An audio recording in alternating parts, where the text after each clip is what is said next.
I definitely think that this is the biggest thing that will change my life. I'm going to talk about my career and what are my goals for my career. So definitely I have been thinking about this a lot. I think life can get really crazy sometimes and we can neglect our friendships, but welcome back to my channel. So today I wanted to share with you my yearly reflections and also what are my yearly resolutions for 2024. So yeah, I have it written down here in this brainstorming cloud thing, and yeah, I'm gonna share it with you guys. So I was thinking of separating the goals into different areas of my life, so mental, physical, finance, career, hobbies, love and relationships, family, social, and side projects. So yeah, I have made a similar video where I did my end of year reflections, but since it's the new year, I wanted to create a new one and yeah, share with you what I am trying to achieve this year, and hopefully this inspires you to do the same.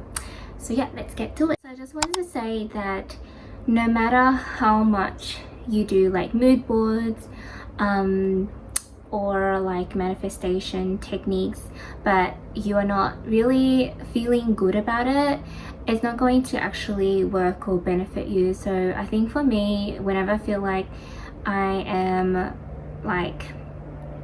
feeling so much pressure to achieve things because of all of these expectations that I put on myself, then I don't use it. But when I feel inspired to use these things, then I will start making all of these visualizations and boards and things like that. So do what makes you feel good at the end of the day, and choose what works for you. But for me, since I am a visual person, I like to create kind of brainstorms of what I want to manifest for the year. And yeah, let's get to it then. So I got my matcha. If you don't have one, you can grab a drink and let's get started. Okay, so I'm going to start with an easy one, which is physical health.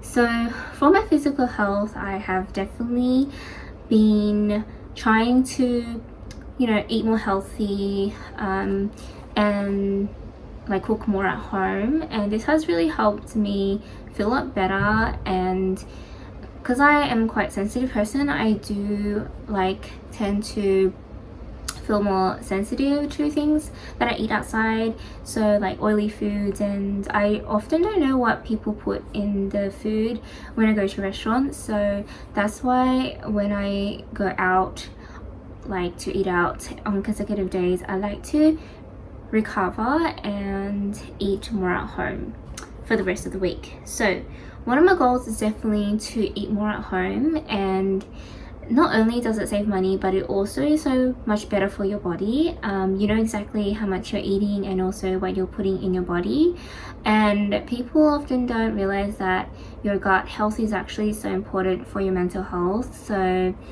that's definitely something that I want to work on this year. It is a bit hard because especially during the holiday season, Christmas and New Year's, a lot of oily foods or high in fat foods are served, so it is hard to avoid. And of course sugary foods and chocolate and desserts, which I really like. So I would say don't stop yourself from eating it completely, but I would say limit yourself when you can, and just know how much you're eating so you don't feel sick the next day. So yeah, another thing that I wrote down here is to exercise daily. So I have always been into fitness, and particularly Pilates, and yoga and dance, and so whenever it involves like music, I do enjoy it more. So for me, I do like listen to music when I work out, but I think in terms of frequency of exercise, I haven't really been exercising daily, and I know that I should be. I do try to walk every single day when I'm at home or when I go out, so that kind of helps me feel a lot better. But I do want to be more intentional about exercising, just to make my muscles work and to make sure that I'm taking care of my body. So hopefully I can implement this, even if it's just like a short workout, like that's enough for the day. So hopefully that goes to plan. So now I'm going to move on to mental health, and this is an area that I was focusing on a lot last year, and I definitely have achieved that.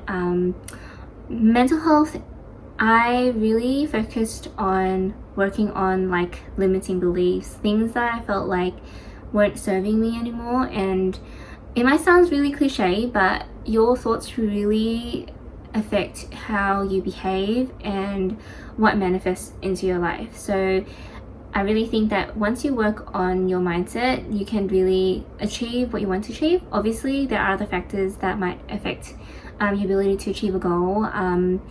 But I also think that even if you have all of the other things like the finances, the right environment, and all the, I guess, resources you have, but you still have that limiting belief that you can't achieve it or you can't do it, you won't be able to achieve things. So I do think your mindset is a really special tool for you to work on, so then you can start manifesting the things that you want. So yeah, it might sound very cheesy, but I definitely think it is really real. Another thing I realized is that your mental health is affected by things around you, your environment as well. So as I get older, I realize that the environment you're in and the people that you surround yourself with, or the content that you listen to, or the things that you read on the internet, can really influence on your thoughts as well and how you think about yourself. So I really intentionally try to build stronger boundaries with things and people and what I consume in my day-to-days that affect me negatively. Building boundaries meaning like saying no to certain things, or limiting yourself to like certain content when you don't feel like watching it. And it really comes down to self-awareness, which is a skill. It gets better when you practice it. So for me, like, I wasn't always attuned with my feelings. I had trouble understanding like what makes me feel like bad. Sounds a bit weird, but like I think I had to learn what makes me feel like not good and try to build boundaries around it. So another thing that I want to implement this year is to stop being a victim. So this is a concept that I have learned about before when I was in psychology, but I also learned it again, or like I heard it again in a self-development video on YouTube, and the YouTuber was just talking about things that I could relate to, that feeling of saying like, oh, like everything is so bad and that's the reason why I am feeling this way, or I can't achieve something. And like I had to admit to myself that it feels good to be the victim. It feels good to blame things on other people and on your situation or everything like that and be the victim, because it makes you feel less accountable for your life. Like you feel like other people are responsible for your life, and that's just not a very good place to be in. And I'm still trying to work on this, but I definitely think that this is the biggest thing that will change my life. And I think I have practiced it a lot in the past year, and it has really shaped how my life turned out to be. So for example, if you hate your job and you don't like the people that you work with and you just feel like really depressed or anxious when you're at work, you can be the victim and say, oh, like I feel so anxious because of this person, or this type of work is making me so anxious and it's draining me. And you just, so as you can see, you're blaming it on the external factor, which is like your job or a person, or yeah, things like that. But you're not actually taking accountability for your own like life. You're not saying, oh, okay, because I don't like this, I'm going to, you know, work on my resume, I'm going to look for other jobs, I'm going to talk to people to figure out what I want to do next. So this is something that I'm learning as well. And once you understand that the world doesn't just revolve around you, I think that will really help you feel more control over your life. And yeah, hopefully that helps you create a life that you truly are aligned with.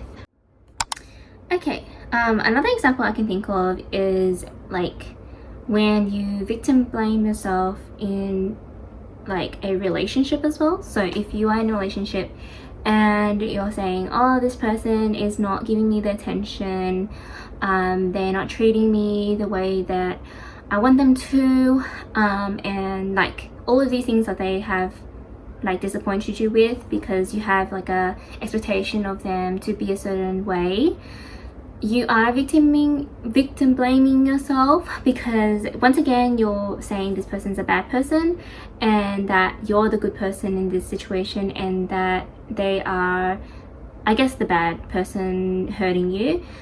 So in order to get out of this mindset, once again, looking at what's wrong, what is the problem. Okay, you need you need more attention, quality time. And so communicating that to your partner puts you out of that like victim mindset and saying like, okay, this is my boundary, these are my needs, this is what I want in our relationship, and you either meet or you don't.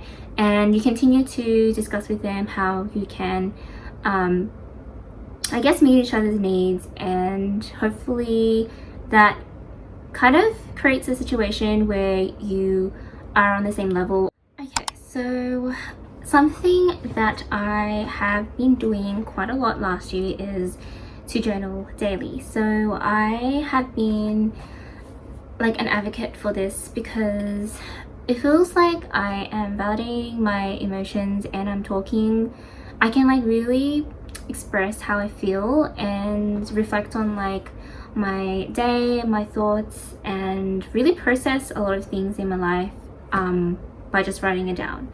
It might not be for everyone, but if you haven't tried it yet, give it a go. And there are heaps of journal prompts out there, either on YouTube or Pinterest or Instagram, that are really good in helping you reflect on your day, how you're feeling, and what you want to improve on, and things like that. So yeah, it has really helped me, and this is something I want to continue to do this year. Another thing that I want to pick up again is meditating. So I have meditated like daily for a whole year before. I think it was during COVID time, and that has really helped me feel more like grounded and also be able to separate my emotions from like my thoughts. And I think that's something that I need right now as well, is because I feel like it's so easy for me to overthink and for me to get overwhelmed. So that's something that I hope will help me feel more like grounded again. But yeah, it's definitely something I want to do. So if you haven't tried meditation, there are heaps of meditations online. So I have tried meditations on YouTube, which has been really great. So I have tried like ASMR like meditations too, which are really relaxing. Also ASMR like Reiki meditations. There's also apps as well that you can use, so like Headspace or the Calm app, but I personally use like Insight Timer, which is a really great app that has like thousands of meditations that are all free. Some of them, like workshops, are paid, but most of the meditations are free. So definitely recommend that. Even if you just have 5 minutes a day, you can just try it and see how you go. But meditation is definitely a skill that takes time and effort. People think that, oh, like you either can do it or not, but it really comes down to, like, if you really think it will help you with your health, then you will have to try to practice meditating and get better at it. So yeah. Okay, now I'm going to talk about my side projects, my goals for my side projects. So obviously YouTube is definitely one of my side projects, or side passion. I definitely want to focus on building more relatable and useful content, and hopefully that helps me reach more of you guys. One of the goals for my channel is definitely to monetize my channel so that I can continue to create more quality content. I am quite into editing as well, so hopefully I can create better quality videos. But yeah, let me know if you guys have any suggestions for this channel, because I really think that you guys are the ones that are driving where this channel is going. But of course I do have in mind of where I want the channel to go. It is definitely a space for people who want to, you know, connect with me, but also connect with people who are in a similar situation to them, navigating their like adulthood and like career and life in general. So hopefully this channel continues to do that. But yeah, I'm really grateful already where it's heading, but we'll see where this channel goes in 2024. Another thing that I want to try to do is to post either weekly or fortnightly. So recently I have been posting quite frequently. I think I have posted like 2 videos a month usually. On a good month it would be like a weekly, but yeah, I am trying to work on it. It is pretty hard to think of ideas all the time, because there are some content that I like to film that might not do well on the channel, and there is content that I do like to film but takes a lot more effort to film, because I have to find time to film it where it's quiet and that I actually have time to sit down and think of what to say. So yeah, like let me know what type of videos you enjoy, and yes, I will definitely try to create that. So the next thing I want to talk about, since we talked about side projects, I'm gonna talk about my career and what are my goals for my career. So definitely I have been thinking about this a lot, where I want to be. I have changed my career from OT to digital marketing, if you guys don't know. But yes, this was the biggest like career jump that I've made. It is a very different industry and I'm still learning so much about it. Although I don't know exactly where I want to go with my career, I do know that I want to upskill and like continue to network with people, and hopefully I can get to a position where I can learn lots of stuff and have more responsibilities.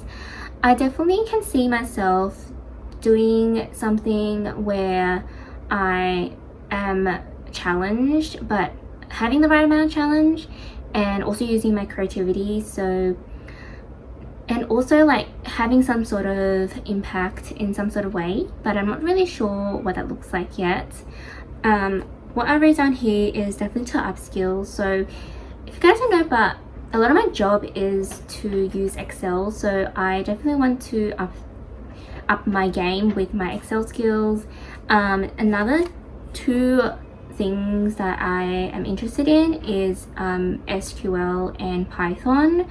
You might be wondering what are these terms, but they're useful for like data analytics, which is used to like analyze data, and a lot of my job is to analyze data. And that's ever since I've started on this role, I have an interest in understanding more about how to organize data and analyze it properly. So I definitely want to study and upskill in this area, but we'll see how that goes.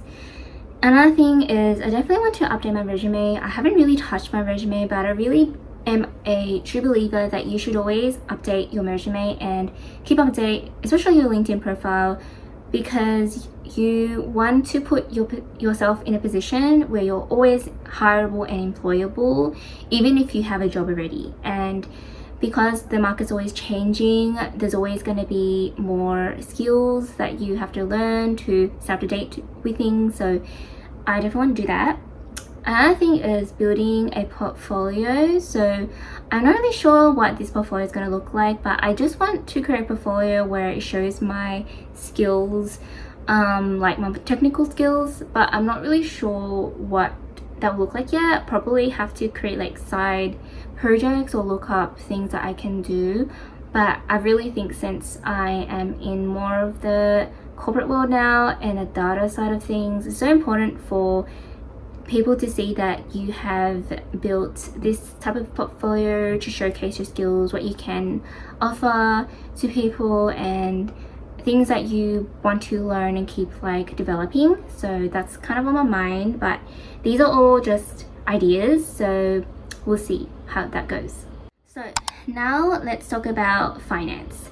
This is my favorite topic actually, and I think it's because it's an area of my life that I've been trying to work on and still continue to work on. So since I did take a pay cut from changing my career, I have really been into budgeting. And if you guys haven't checked out my video, I have created a video about how much I'm earning and how I'm spending in different buckets, different expenses. So definitely check that out. So this year I definitely want to continue using my budget sheet.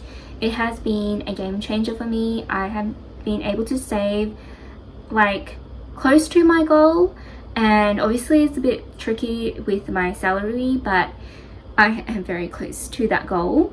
But yeah, this year I do want to save probably, let's just put it out there, like about 5k of savings for my emergency funds. And I do want to save up to go to Japan, and yeah, those are kind of my main things. So that definitely involves increasing my salary, but yeah.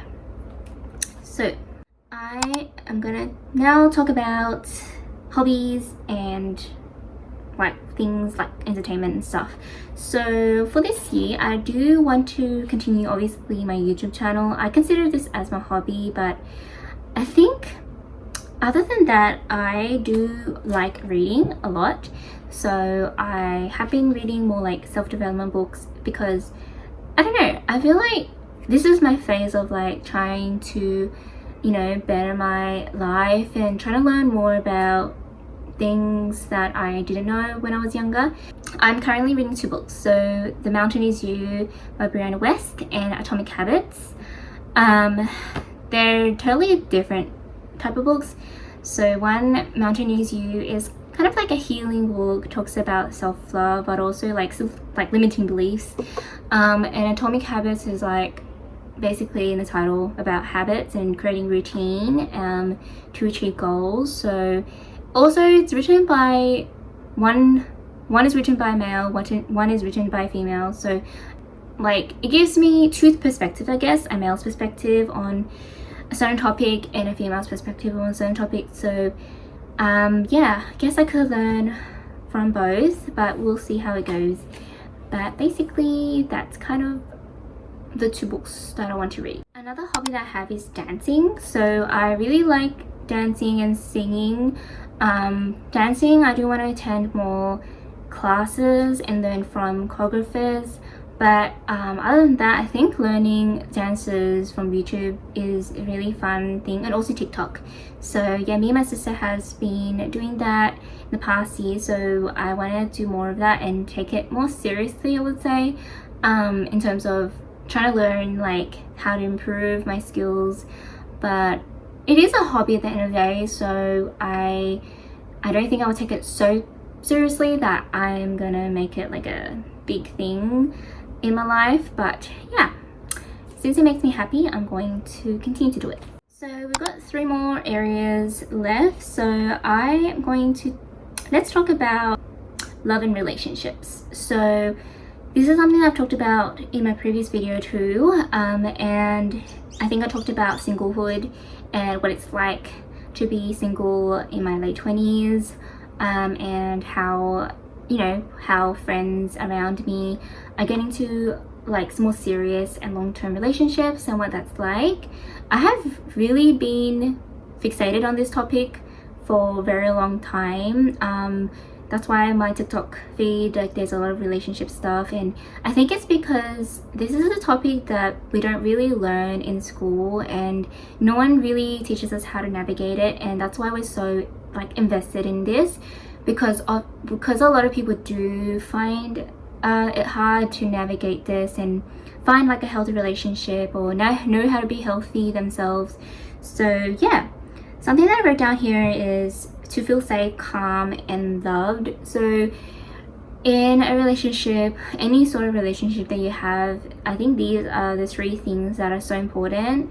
I think safe and calm is definitely underrated. I think most people, when they think about a romantic relationship, they think about passion and excitement and that giddy feeling, and I really think that is important too. But I do think safety and feeling calm is more important, because this is not something that you can get from anyone. And I really try to relate it back to friendships, where there's certain friendships that make you feel so safe, they make you feel so much at home, and you can truly be yourself, and that's something that you should look for in a partner too. Another thing I've wrote here is to stick with non-negotiables.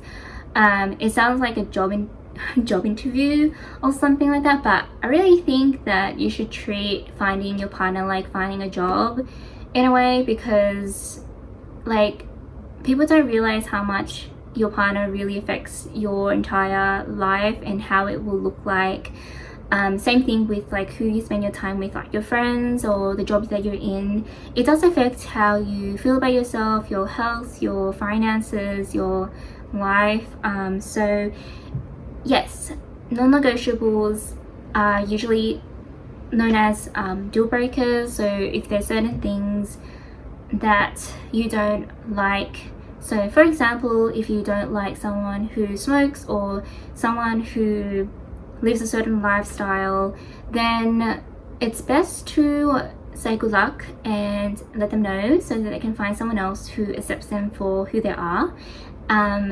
It is tricky, of course. Sometimes you wonder, like, is there anyone like this that exists? But don't give up, because there's definitely someone out there for everyone. So just take patience, and also never settle for what you don't want, and continue to maintain your peace and focus on being happy on your own until you find that person. Let's talk about family, and then I'll lead to friendships. Friendship is also very is another favorite topic for me too. So family, I definitely think this is a area that I want to work on too. Every family is a bit different. I think coming from an immigrant family, it is difficult to navigating it, especially since we're all trying to learn how to be better people. But I think I wrote down here building boundaries. So building boundaries can be tricky when it comes to family, but I really think that it helps you show to your family that this is who I am and this is how, you know, you want the relationship to be like. So it is I definitely think it's a really tricky thing to do when you don't live with each other, but this is, I feel like boundaries really comes back to like expressing your needs and how you want your relationship to, I guess, to meet those needs, and obviously you also considering their needs as well. And boundaries is also, I think, a way for you to say that you really value the relationship, but you want it to work out, and that's why you're saying you have these boundaries, because having these boundaries will help you continue to be in this relationship with them. Another thing I said is to spend more quality time with my sister. So I haven't spent a lot of time with her in the previous year, but I really can see that I am having this existential crisis. I can say that I'm just seeing that as we get older, like we do have more responsibilities and like other things in our life that take up our time. So I do want to create more memories together, because the time that we have left is going to only get smaller and smaller. And I guess the last thing I want to talk about is my social life and my friendships. So my friends, I would say, has been friends as you grow up. I feel like friends become family. So I feel like friends are your chosen family, and you really have to put effort into making your friendship better. And what I wrote down here is to make more memories.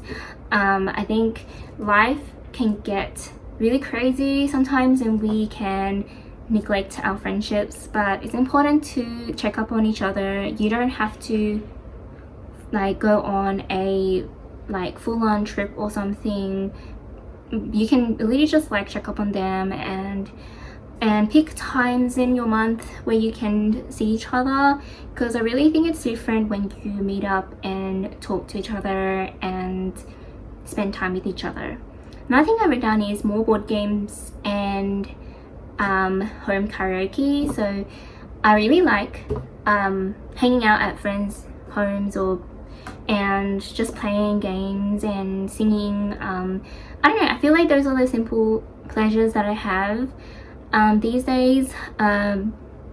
I feel like it's so simple, but it's just a great way for us all to bond with each other and let loose and feel and be in the moment as well. So yeah, those are all my goals for this year, and I hope this inspires you to sit down and reflect and figure out what your goals are for the year too. And yeah, if you enjoyed this, please give it a like, and I'll see you in the next video. Bye!